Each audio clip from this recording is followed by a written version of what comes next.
Kamala Harris made three fatal mistakes that night.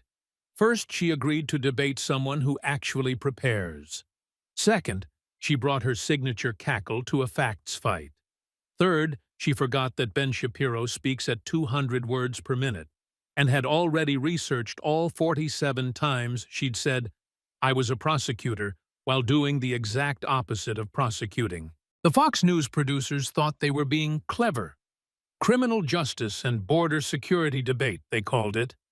Put the former prosecutor and current VP against the conservative podcast host. Should be good television. Harris would use her top cop credentials to dominate, they figured. Shapiro would talk fast and get some sound bites. Standard cable news fare. What they didn't anticipate was that Ben Shapiro doesn't just talk fast, he thinks faster.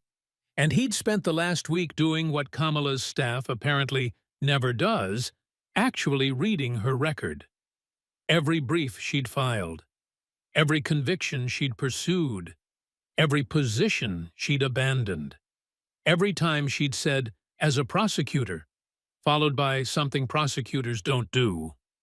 He'd cataloged it, time-stamped it, and loaded it onto his laptop with the enthusiasm of a rabbinical scholar who'd just discovered a new Talmudic contradiction to explore. Kamala walked onto that stage at exactly 8:59 p.m. in her standard uniform, a pantsuit that cost more than the average American makes in a month, that practiced smile that never reaches her eyes, and most importantly, that laugh, that cackle, that has launched 1,000 memes and destroyed 1,000 uncomfortable moments when she didn't know what else to say. She was ready to talk about being a prosecutor, even though her record would suggest otherwise. Ready to discuss her experience, even though her approval rating suggested Americans weren't impressed. Ready to deploy the cackle the moment things got uncomfortable, which, given her track record in unscripted settings, would be approximately 90 seconds in. Ben Shapiro walked on stage at exactly 9:00 p.m., looking like what he is, a 5'9" Orthodox Jewish Harvard Law graduate who'd discovered that talking really fast meant he could dismantle bad arguments before his opponents even finished making them. He wore a simple suit, his yarmulke, and an expression that said, "I've read every word you've ever said publicly, and I've brought receipts for all of them." He sat down, opened his laptop, adjusted his microphone, and did what he always does. In the 3 seconds before a debate starts, took a deep breath and mentally calculated how many words per minute he'd need to deploy to get through his entire argument list. Tonight's calculation 200 WPM would be fine. 250 if she interrupted, 300 if she cackled. The moderator, Brett Baer, opened with a question about border security softball territory for Kamala since she'd been appointed border czar. She launched into her answer about root causes and humane immigration policy and the need to address the underlying factors that Ben interrupted, not rudely, just efficiently, the way a surgeon interrupts someone trying to operate with a butter knife. "Madam Vice President, forgive me, but I did the math before we started. You were appointed border czar on March 24th, 2021. That's 381 days ago. You visited the actual border one time, June 25th, 2021, and only after President Trump announced he was going. You spent approximately 4 hours there. That's 0.119% of your time as border czar actually at the border. I spend more time waiting in line at the DMV. Meanwhile, 8 million illegal crossings occurred. That's 5,800 per day. 242 per hour, 4 per minute. While you were talking just now about root causes, approximately 12 people crossed illegally. So my question is, how can you be border czar if you're not at the border? That's like being a lifeguard who's never been to the pool." The audience laughed. Kamala's smile froze. And then, right on schedule, like clockwork, like the sun rising, came the cackle. Well, cackle. That's a very simplistic view of a complex. "I'm sorry, Did you just laugh? Ben's eyebrows shot up. I just told you 12 people crossed illegally while you were deflecting and you laughed. Is illegal immigration funny to you? Should we schedule this debate during peak crossing hours so you can laugh at more of it? The cackle stopped. The smile vanished. And for the first time in her political career, Kamala Harris realized she was in a debate with someone who'd actually prepared, who talked faster than she could deflect, and who had turned her verbal tics into a drinking game for the audience at home. What happened in the next 90 minutes wasn't a debate. It was a 200 words per minute systematic dismantling of everything Kamala Harris has ever claimed to be. The former prosecutor met an actual arguer. The word salad chef met a logical meat grinder. The cackle met someone who'd counted exactly how many times she'd deployed it. And every time she tried to laugh her way out of a tough question, Ben would stop time it and ask, "Was that a nervous laugh, or do you genuinely find this amusing?" I'm genuinely curious because I've studied your laugh patterns and you deploy it specifically when confronted with facts you can't refute. It's like a verbal panic button. If you think I'm exaggerating, you haven't seen someone who speaks 200 words per minute systematically destroys someone who uses 200 words to say nothing. Facts don't care about your cackle. And Ben Shapiro brought all the facts. Brett Baier tried to regain control. Vice President Harris, would you like to respond to... She would... Ben interrupted again. But first let me finish the math because Americans deserve context. Madam Vice President, the border is 954 miles long. You visited El Paso, which is approximately 10 miles of that border. You saw 0.51% of the border for 4 hours. Then you went back to Washington and didn't return. That was 3 years ago. He pulled up a chart on his laptop, angling it toward the camera. Here's a timeline I prepared. March 24th, 2021. Biden appoints you border czar. March 25th. You say you're honored and will address root causes. April 2021. Border Patrol encounters hit 178,000. You don't visit. May 2021. 180,000 encounters. You don't visit. June 2021. Trump announces he's going to the border. Suddenly, coincidentally, you schedule a visit. June 25th. You spend 4 hours in El Paso, one of the safest sections. You leave. July, August, September, October, November, December, nothing. 2022, nothing. 2023, nothing. 2024, we're still waiting. Kamala tried to interrupt. Ben kept going, his words machine gun precise. Meanwhile, during your tenure as border czar, a title your office later tried to deny you ever had, which is interesting, 8 million illegal border crossings occurred. That's more than the population of Virginia. Fentanyl seized at the border increased 400%. Overdose deaths hit after 70,000 per year. Border Patrol agents are quitting at record rates because they're overwhelmed. Texas Governor Abbott started busing migrants to blue cities because the federal government, your responsibility, failed to act.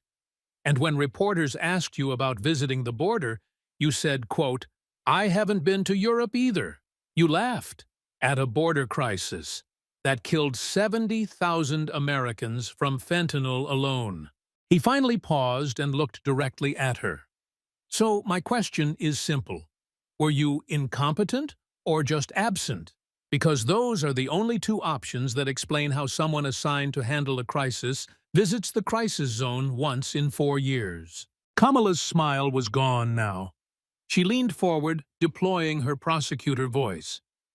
As someone who has worked on immigration issues, I understand that this is a complex. It's not complex, Ben interrupted. Speed. Now, it's simple. Secure the border. That's it. That's the entire job. But your administration ended Remain in Mexico, stopped building the wall, released hundreds of thousands into the interior with court dates years away that they'll never attend. You didn't fail to solve a complex problem. You actively made it worse. And then you didn't even show up to witness what you'd created.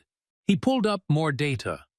According to Border Patrol's own statistics, which are publicly available, and which I printed out because I assumed you wouldn't have them gotaways, people who evade capture number approximately during your tenure. We don't know who they are, where they went, or what they're doing here. That's roughly the population of Phoenix, just gone into America. No vetting, no tracking, nothing. The Border Patrol does heroic work. Kamala tried. They do, Ben agreed immediately. Which is why they're demoralized that you won't let them do their jobs. I've read their union statements. They say the administration has handcuffed them. They're processing asylum claims instead of securing borders. They're babysitters instead of law enforcement. And their morale is destroyed by your policies. That you won't even show up to defend in person at the border. He leaned back, satisfied. You were appointed border czar. You visited once, for 4 hours, to the safest section. 3 years ago, 8 million illegal crossings happened. 70,000 Americans died from fentanyl. Border Patrol is collapsing.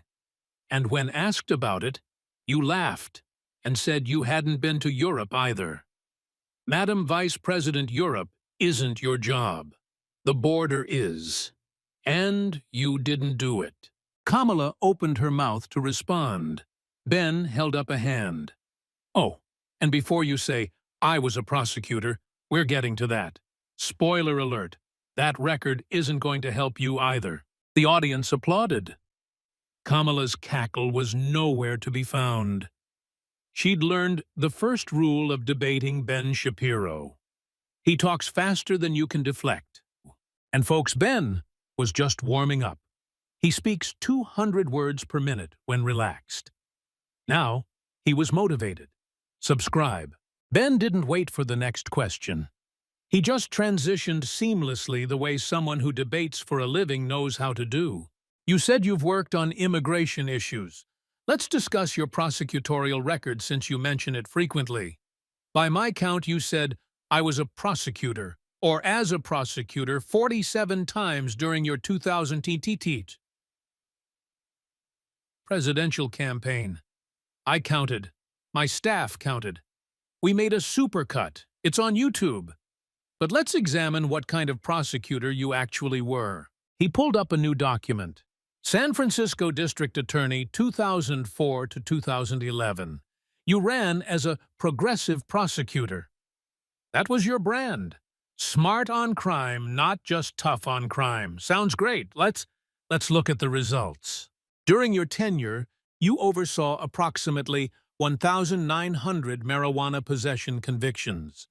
1,900 people disproportionately young, disproportionately poor, disproportionately minority convicted for possessing marijuana.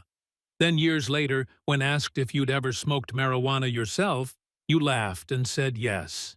You laughed about smoking the substance you'd convicted 1,900 people for possessing. That's not hypocrisy. That's aristocratic contempt for the people whose lives you destroyed while doing the same thing they did. Kamala tried to interject. Ben was already 3 sentences ahead. But it gets worse. In 2014, your office argued in court to deny parole to prisoners who'd served their sentences because, quote, prisons would lose an important labor pool. Let me repeat that. Your office, the California Attorney General's office, which you ran, argued to keep people in prison beyond their sentences because they were being used for cheap labor. That's prison slavery, Madam Vice President. You fought to keep people enslaved for labor. That's not criminal justice reform. That's the 13th Amendment's exception clause being exploited by someone who claims to care about justice. He pulled out more cases. Daniel Larson, wrongfully convicted. DNA and other evidence proved his innocence. Your office fought his release for procedural reasons. You wanted to keep an innocent man in prison because letting him out would be administratively inconvenient. He spent extra years in prison because you couldn't admit a mistake.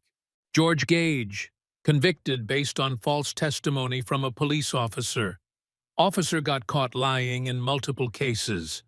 Your office fought to uphold Gage's conviction anyway, kept him in prison despite the evidence being tainted.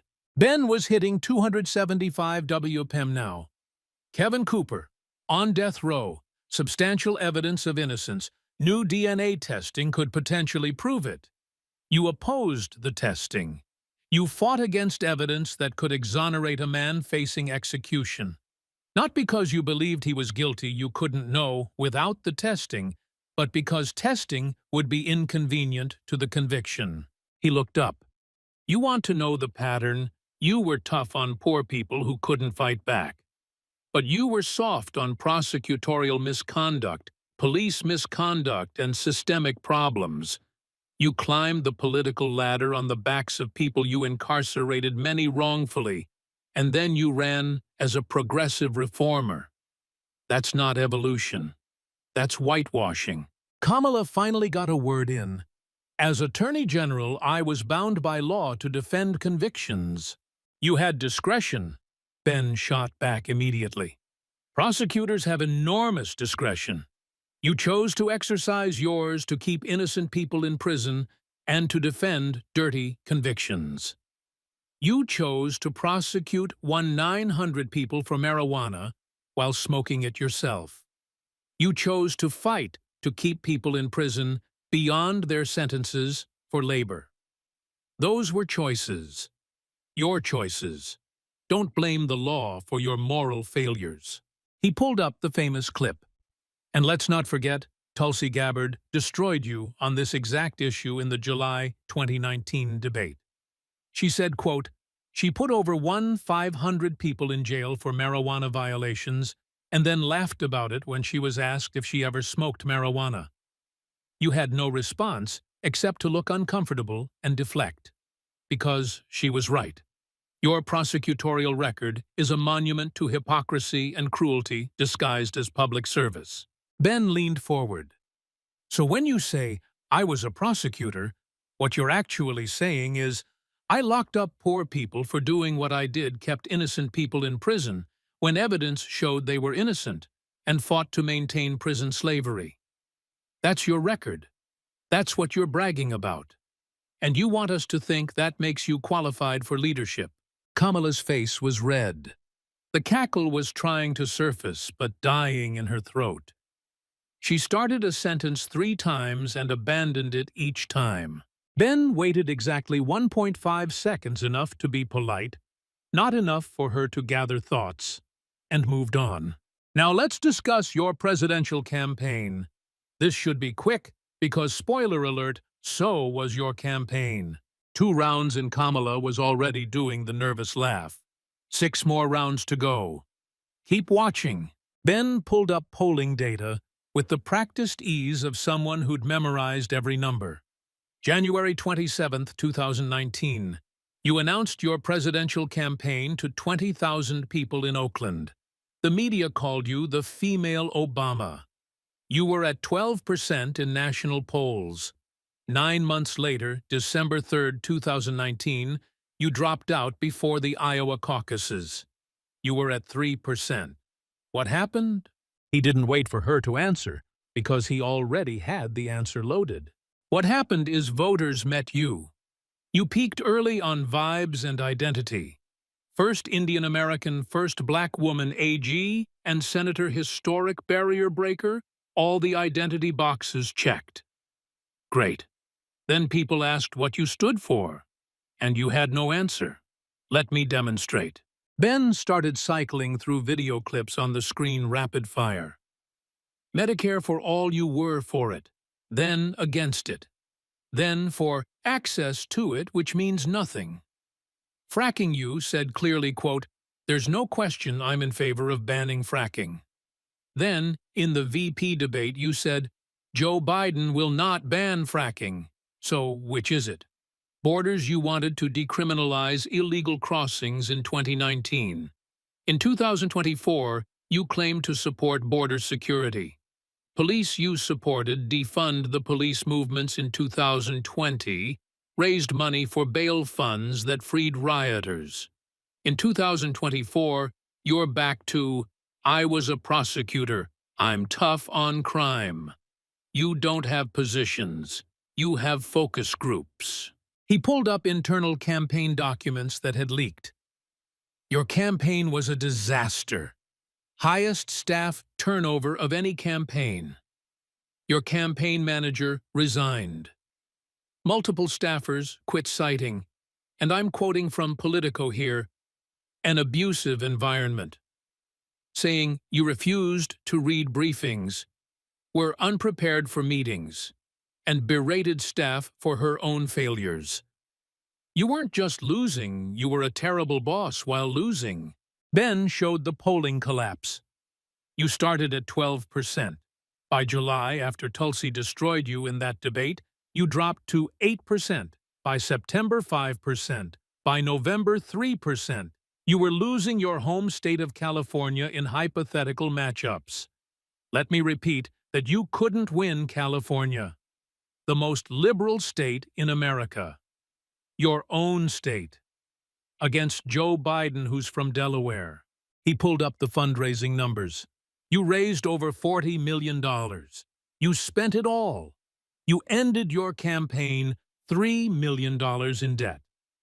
You couldn't even manage your campaign finances, and you want to manage the country's finances. But here's my favorite part. Ben said, his speed increasing to 300 WPM, pure enthusiasm now. You dropped out on December 3, 2019. The Iowa caucuses were February 3, 2020, exactly 2 months away. You couldn't even make it to the first contest. You quit before a single vote was cast because you knew you'd be humiliated. You weren't polling viable in Iowa. You weren't polling viable in New Hampshire. You were going to get destroyed, so you quit. He paused for effect.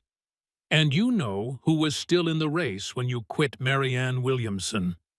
The crystal healing lady. The woman who talks to angels. She outlasted you. You were less politically viable than the woman who thinks we can defeat nuclear weapons with love. That's not a campaign. That's a humiliation speed run. Kamala tried to defend herself. I'm proud of the campaign we ran. You ran it into the ground, Ben said flatly. You raised $40 million, went into debt, couldn't win your own state, got destroyed by Tulsi Gabbard, had mass staff resignations polled at 3%, and quit before Iowa. The only thing you should be proud of is recognizing you needed to quit.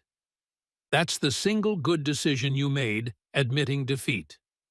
Though even that you did poorly because you quit so early, it looked like you were running away. He pulled up one more clip. And then, despite this spectacular failure, despite Democratic voters rejecting you so thoroughly, you couldn't get 3%, despite not receiving a single primary vote. Joe Biden picked you as VP. Why? He told us why. He publicly stated he'd choose a woman. Then he narrowed it to a woman of color. That eliminated 94% of Americans. You weren't chosen for competence. You were chosen because you checked demographic boxes. You're the ultimate diversity hire. That's offensive, Kamala started. It's accurate, Ben corrected. Biden literally said he'd choose based on demographics. That's the definition of a diversity hire. And you've spent the last 4 years proving why choosing leaders for their identity, rather than their qualifications, produces the results we've seen. Speaking of which, let's discuss your vice presidency. This won't take long because you haven't accomplished much. 3 rounds. Kamala's greatest hits turning into lowlights. Share if you remember this disaster. Ben pulled up approval ratings with visible relish. Let's discuss your vice presidency. You have a 28% approval rating. That's the lowest for any vice president in the history of polling. Lower than Dick Cheney after he shot his friend in the face. Let that sink in. You're less popular than the guy who shot someone. He showed the graph. You started at 49% approval in February 2021. Within 6 months, you dropped to 42%. By the end of your first year, 35%. Now you're at 28%. That's a 21-point drop in approval, one of the steepest declines ever recorded. Americans got to know you and decided they didn't like what they saw. But the numbers aren't the worst part, Ben continued. The worst part is what you've actually done. Or, more accurately, haven't done. You were given assignments. Let's review them. Assignment 1, Border SAR. We covered that. Grade F, 8 million illegal crossings, 1 visit, 0 solutions. Assignment 2, Voting Rights. You were supposed to pass voting rights legislation. You gave speeches. You traveled. You met with activists. You accomplished exactly nothing. No legislation passed. Grade F. Assignment 3, Root Causes of Migration. You went to Guatemala. You told migrants, do not come. They came anyway, in record numbers. You accomplished nothing except looking condescending to Central Americans. Grade F. Ben pulled up staffing data. But here's the most telling metric: staff turnover. In your first 2 years as VP, 92% of your staff quit or was fired. 92%. For comparison, Mike Pence had 18% turnover. Biden, as VP, had 25%. You have 92%. Why? Because, according to reports from Politico, The Washington Post, The New York Times, not conservative outlets, mainstream news, you're impossible to work for. He read from the reports. She doesn't read briefing materials. She's unprepared for meetings. She blames staff for her failures. She creates a culture of fear and misery. That's not from the Daily Wire. That's from the Washington Post. Your own party's media is reporting you're an abusive boss who doesn't do the work. Ben showed international trip footage. Then there are your international embarrassments. Poland, you laughed when discussing the refugee crisis. France, you deployed the worst fake French accent in diplomatic history. Africa, you were condescending and bizarre. Every trip became a viral moment of cringe. You're supposed to represent America abroad. Instead, you embarrass us. But let's discuss the biggest problem, Ben said, slowing down for emphasis. When Biden dropped out in 2024, or was pushed out depending on who you believe, the party installed you as the nominee. Not one American voted for you. Not one primary was held. Not one debate occurred. You were installed because there was no time to do it properly. You're the nominee by default, by circumstance, by being the VP when Biden collapsed. He leaned forward. That's not democracy. That's coronation. The party that claims to defend democracy didn't give Democratic voters a choice. They gave them you. The woman who got 3% in 2020 and dropped out before Iowa. The woman with 28% approval. The woman who can't keep staff. The woman who couldn't win her own state in a primary. And now, you're the nominee. Tama, that's not inspiring. That's desperate. Kamala tried to push back. The American people will have their say in November. They had their say in 2019 and 2008. Ben interrupted. They said no, decisively, overwhelmingly. You got 3%. Now, you're the nominee anyway because you checked the right demographic boxes in 2020.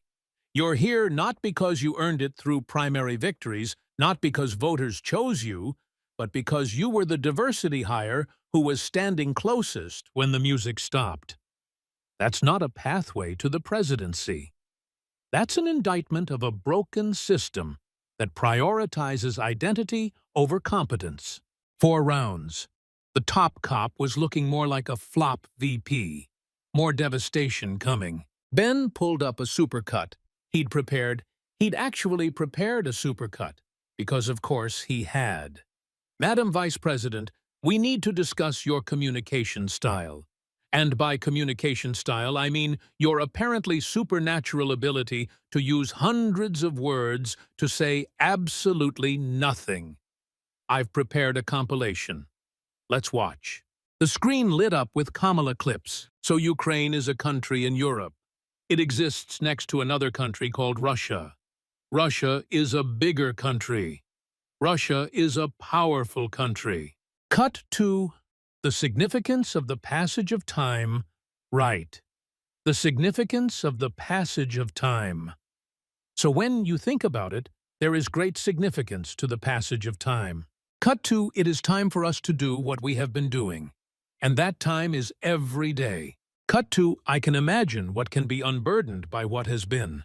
Cut to, we will work together and continue to work together to address these issues, to tackle these challenges, and to work together as we continue to work operating from the new norms, rules, and agreements that we will convene to work together.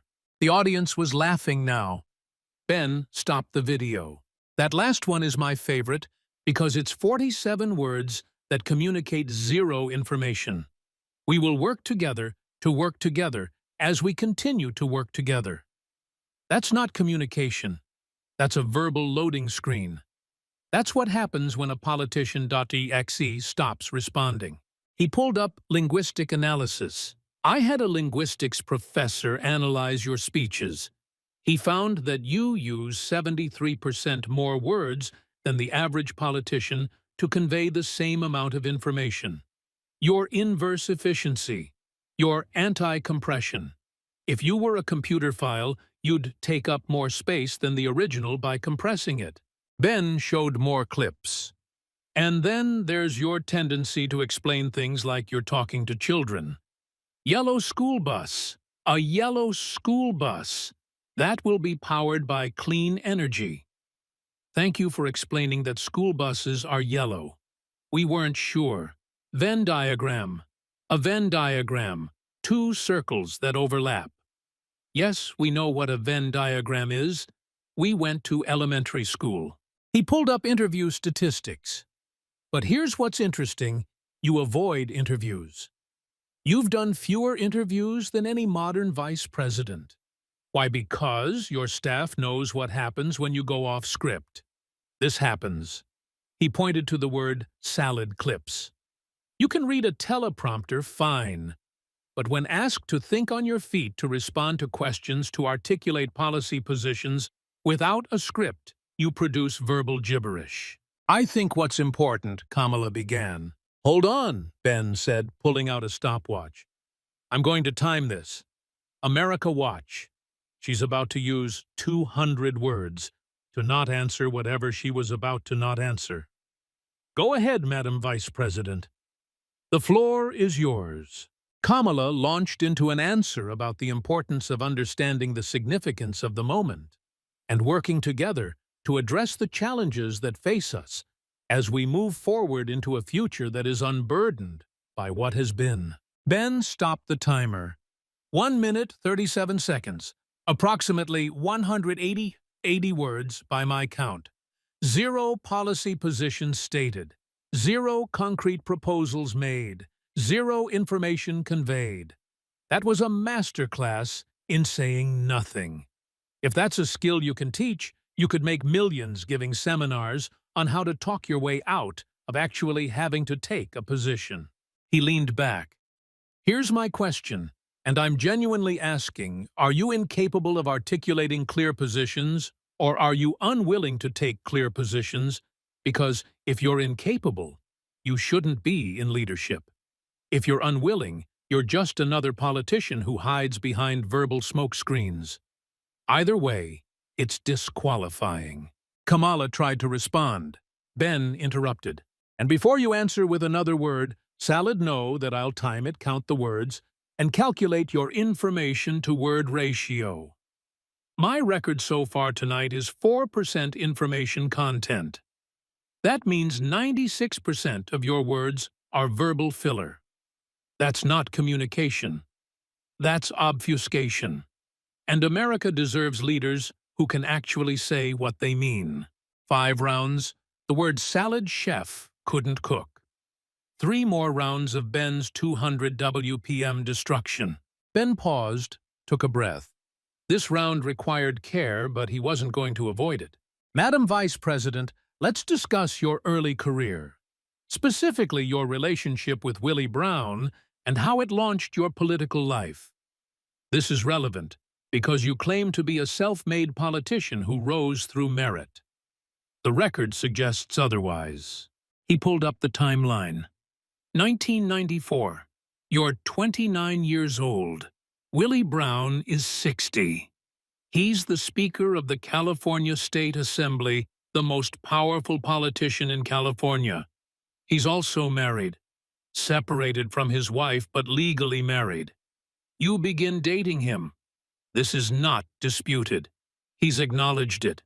You've acknowledged it. It's public record. During this relationship, Ben continued, Willie Brown appoints you to 2 state boards. First, the California Unemployment Insurance Appeals Board.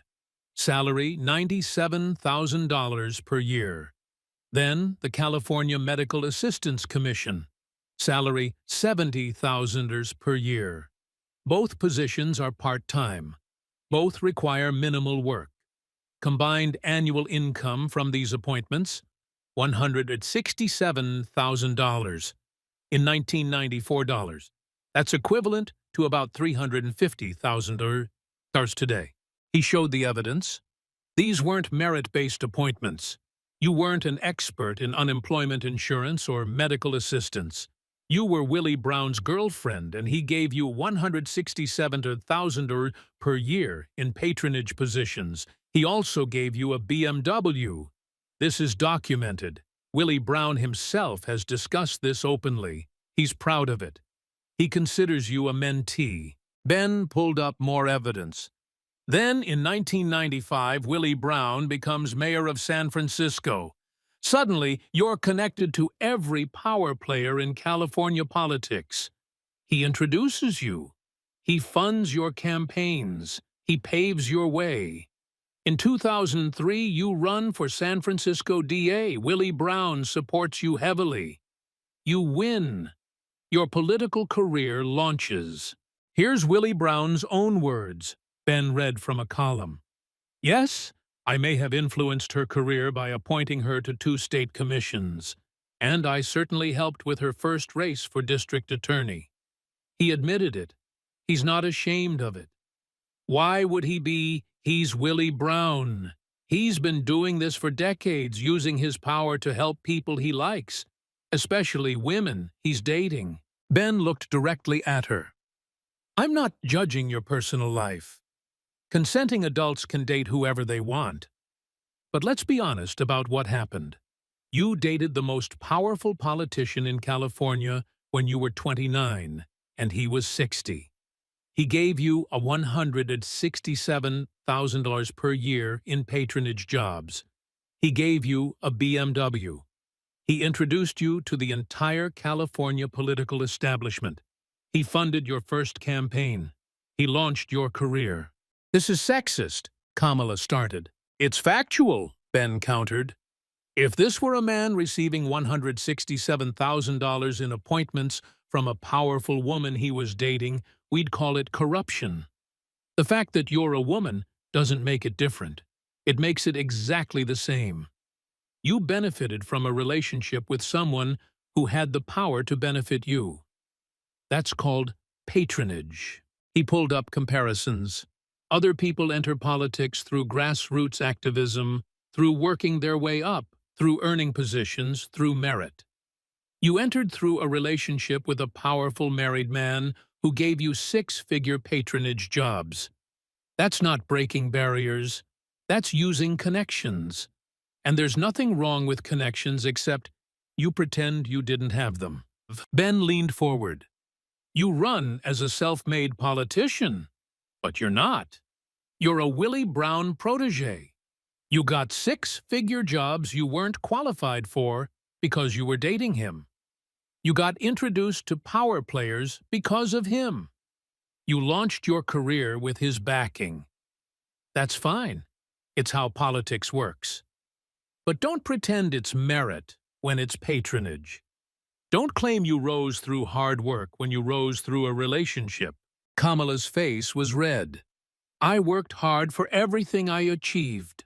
After you got the $167,000 in patronage appointments that gave you financial security and political connections, Ben finished, you worked hard after you were given a massive leg up by dating the most powerful man in California politics.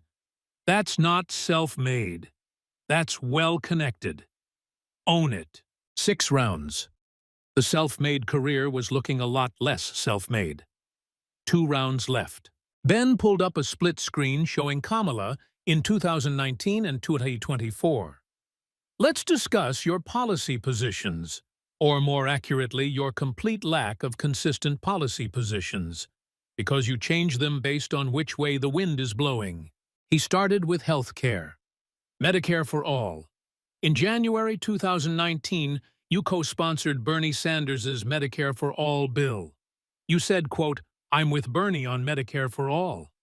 You raised your hand at the debate saying you'd eliminate private insurance. Then your poll numbers dropped. By July, you were walking it back. By September, you released a plan that kept private insurance. By October, you claimed you'd never really supported eliminating private insurance, even though there's video of you saying exactly that. Which position do you actually hold? Nobody knows, including probably you. Fracking? Ben continued rapid fire. September 2019, CNN Town Hall. You were asked directly, would you ban fracking? You said, quote, "There's no question I'm in favor of banning fracking." Clear statement. Unambiguous. Then you became VP nominee. Suddenly, in the VP debate, you said Biden wouldn't ban fracking. Pence confronted you. You denied ever supporting a ban. He said, "You said it. You said you didn't. But we have you on video saying it." You lied about your own recorded position. Ben pulled up border clips. Immigration. 2019 Democratic debate. You supported decriminalizing illegal border crossings. You raised your hand. On video. Then you compared ICE to the KKK. Direct quote, "There's a human rights abuse being committed by the United States government." You wanted to abolish ICE. Then you became border czar, and suddenly you're talking about border security. Which is it? Open borders or security? You've been on both sides. Police? Ben rapid-fired. In 2020, during the riots, you promoted a bail fund for people arrested during the George Floyd protests. The Minnesota Freedom Fund. You tweeted asking people to donate. That fund bailed out people charged with violent crimes. Then, as crime spiked, you went back to, "I was a prosecutor." You can't have it both ways. You can't raise money to free violent criminals and then claim to be tough on crime. He showed the compilation. Criminal justice. As prosecutor, you were tough on crime.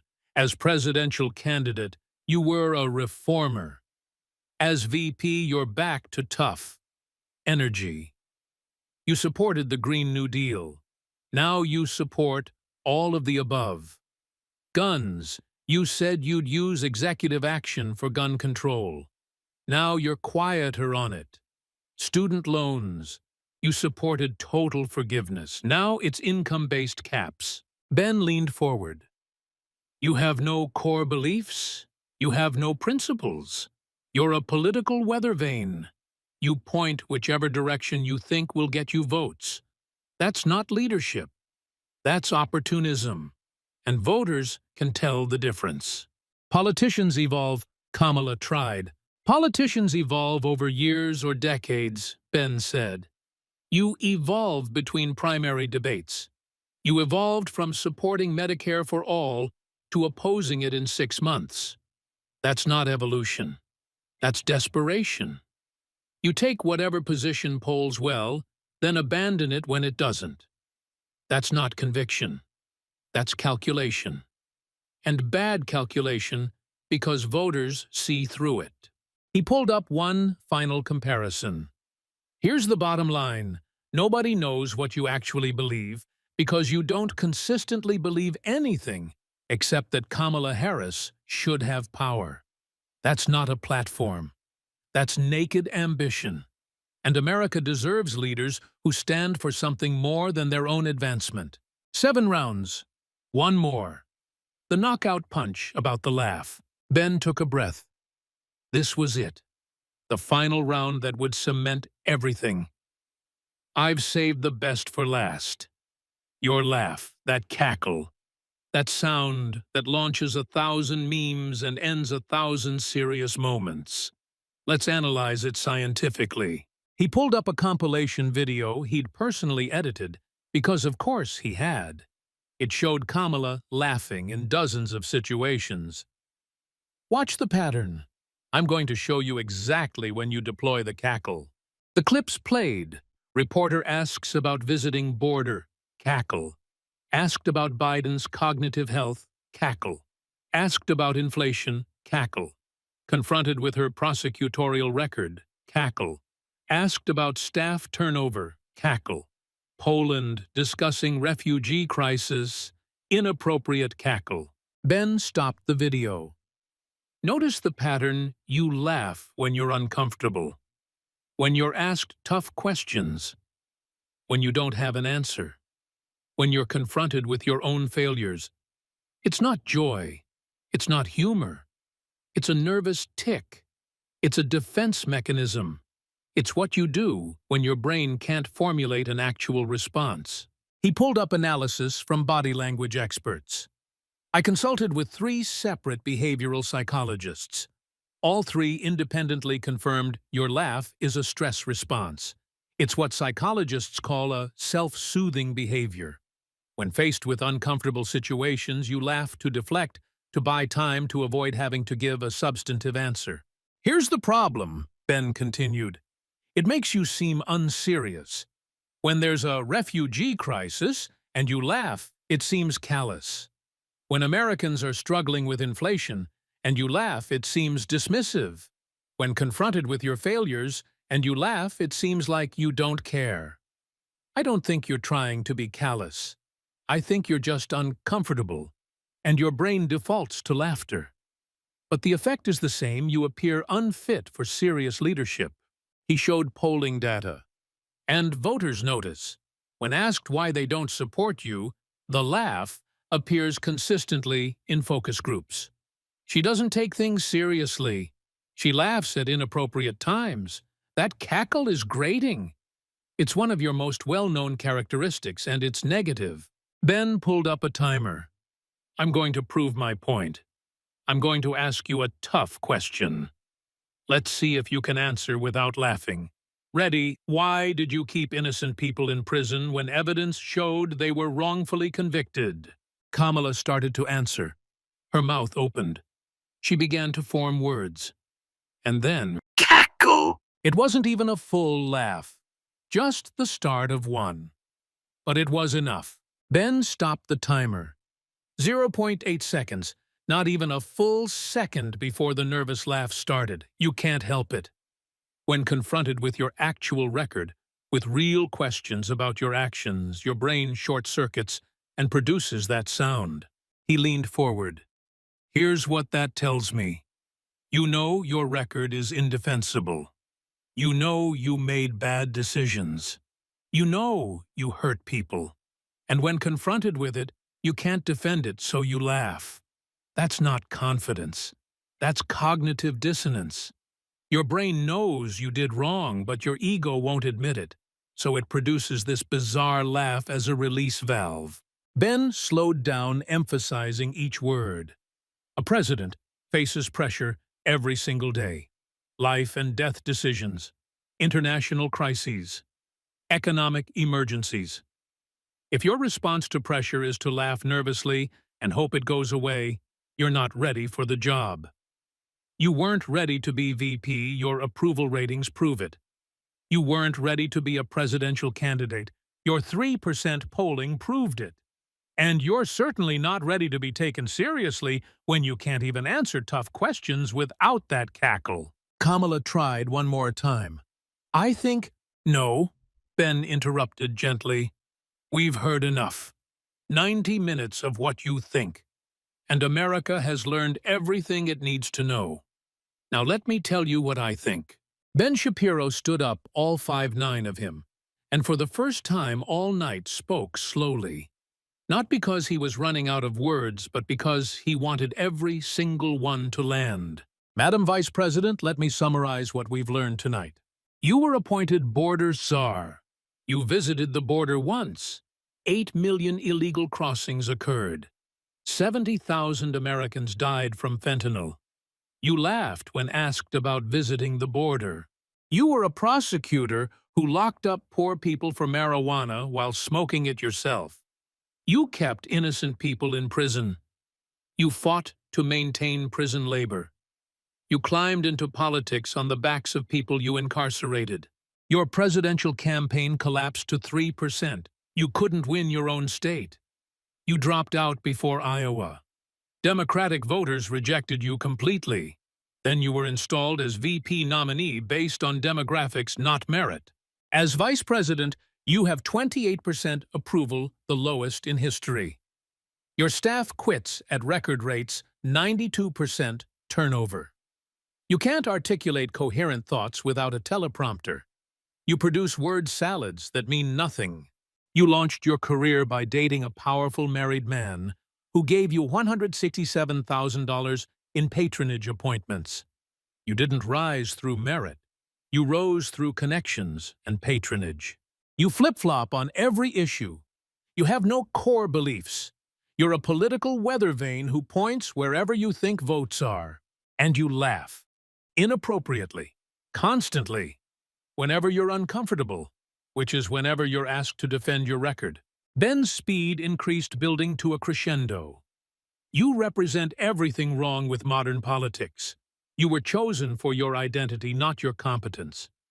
You've been given every opportunity, prosecutor, AG, senator, VP, and you've failed at all of them. Your approval ratings prove it. Your staff turnover proves it. Your inability to win a primary proves it. You don't stand for anything except Kamala Harris's advancement. You don't believe in anything except Kamala Harris's power. You're the ultimate empty vessel, pretty words, with no substance laughter, with no joy ambition, with no accomplishment. And here's the tragedy. You could have been great. You had the positions. You had the platform. But you wasted it because you're fundamentally unserious. You don't do the work. You don't read the briefings. You don't prepare. You just show up, say words that mean nothing, laugh when challenged, and expect identity politics to carry you through. Ben looked directly at the camera. America deserves better. America deserves leaders chosen for competence, not demographics. Leaders who do the work, not avoid it. Leaders who can articulate clear positions, not produce word salads. Leaders who take serious issues seriously, not laugh them off. He looked back at Kamala. You're not that leader. You never were. And every day you stay in office, you prove it. The audience erupted. Some in applause, some in shock.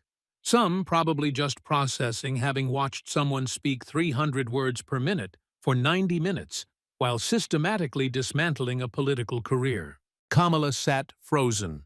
No cackle this time, just silence.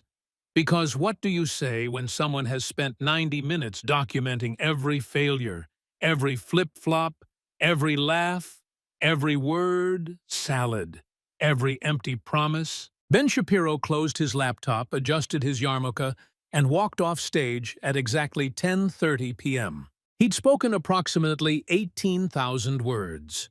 Kamala had spoken approximately 3,000 most of them meaningless. Facts don't care about your feelings. They don't care about your cackle.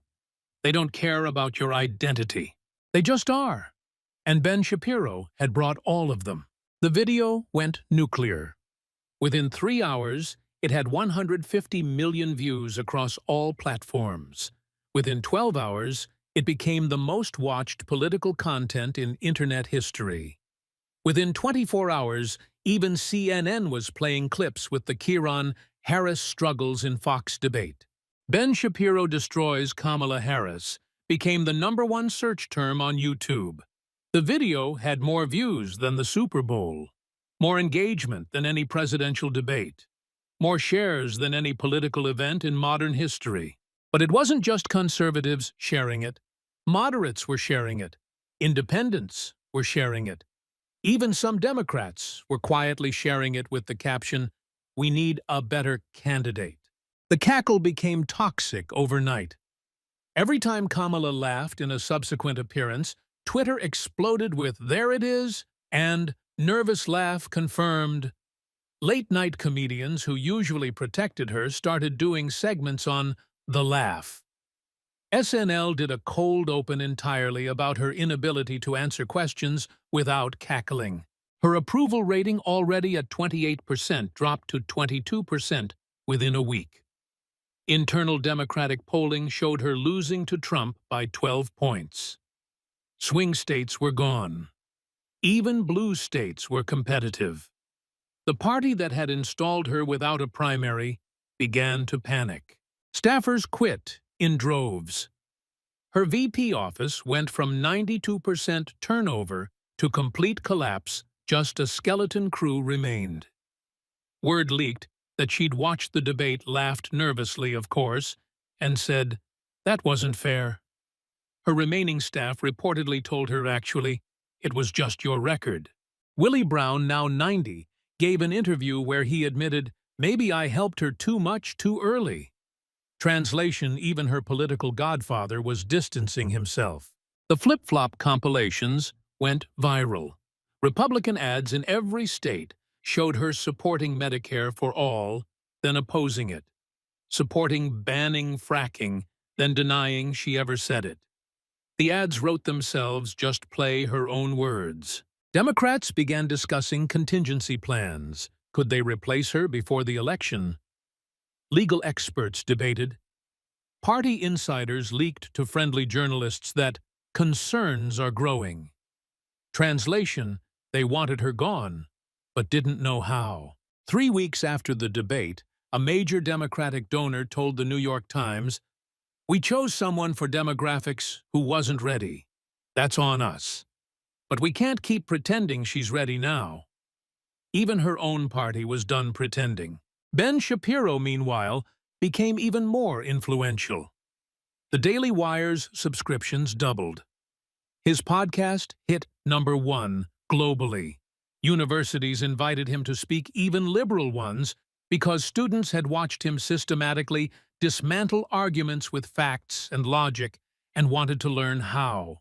"Facts don't care about your feelings" became the slogan of an entire generation of young people who'd watched someone win a debate not through emotion, identity, or charm, but through preparation, evidence, and rapid-fire articulation. 6 months later, in retrospectives about the 2024 election, political scientists cited the Shapiro-Harris debate as the moment identity politics died. Not because identity doesn't matter, it does, but because the debate proved that identity without competence, demographics without merit, representation without qualification, produces leaders who can't lead. Kamala Harris had been given every advantage. Chosen for her gender and race. Appointed VP despite a failed campaign. Given assignments and platforms. And she'd failed at all of them, not because of discrimination, but because of lack of preparation, lack of substance, and that nervous cackle every time reality confronted narrative. Ben Shapiro had brought facts. Kamala had brought a cackle. Facts 1. Ben Shapiro did what mainstream media wouldn't do. He held Kamala Harris accountable for her record, using nothing but her own words, actions, and that laugh. No personal attacks. Just 200 words per minute of documented failures, flip-flops, and incompetence. Kamala Harris represented everything wrong with identity politics. Choosing leaders for demographics over merit. Promoting people beyond their competence. Protecting them from accountability because of their identity. And then watching them fail spectacularly because identity doesn't govern, doesn't secure borders, doesn't articulate coherent policy. She was given every advantage and proved why merit matters. She was chosen for who she was, not what she could do. And she couldn't do it. Share this with everyone tired of empty politicians chosen for the wrong reasons. Comment: should leaders be chosen for competence or demographics? Because this debate proved what happens when you choose wrong. Facts don't care about your feelings, your identity, your narrative, or your cackle. They just are. And when someone who speaks 200 words per minute brings all of them, no amount of laughing can make them go away. The age of identity politics over competence is ending. The receipts are being collected. The facts are being deployed. And sometimes the cackle finally stops.